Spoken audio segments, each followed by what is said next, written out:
Si est-il l'une des très bonnes surprises de l'équipe emmenée par Didier Deschamps pour cette Coupe du Monde si particulière au Qatar.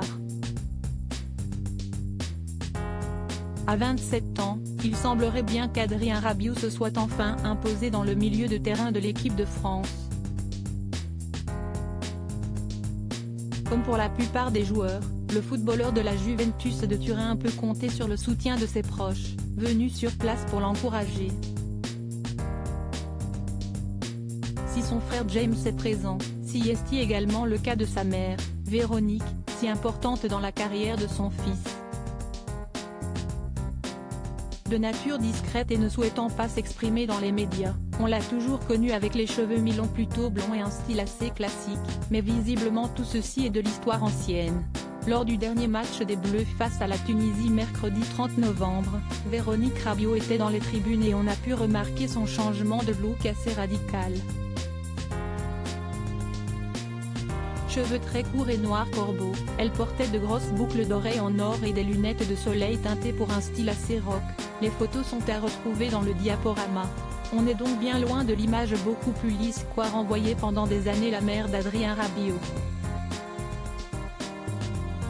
Toujours très présente dans la vie de son fils, elle a même parfois été au cœur de vives polémiques, notamment lorsque ce dernier évoluait encore au Paris Saint-Germain. Véronique Rabiot au cœur de la polémique lors du fiasco de l'Euro. Pour rappel, Véronique Rabiot avait été accusée de s'en être pris verbalement aux familles de Paul Pogba et Kylian Mbappé dans les tribunes, lors du fiasco des Bleus à l'Euro 2021.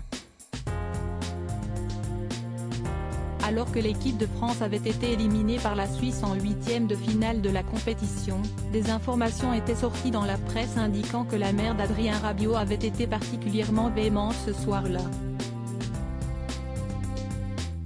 Je viens de parler à Mbappé et je lui ai dit qu'il faudrait qu'il recadre son fils, aurait-elle raconté à un témoin de la scène, qui a appelé RMC pour raconter son histoire.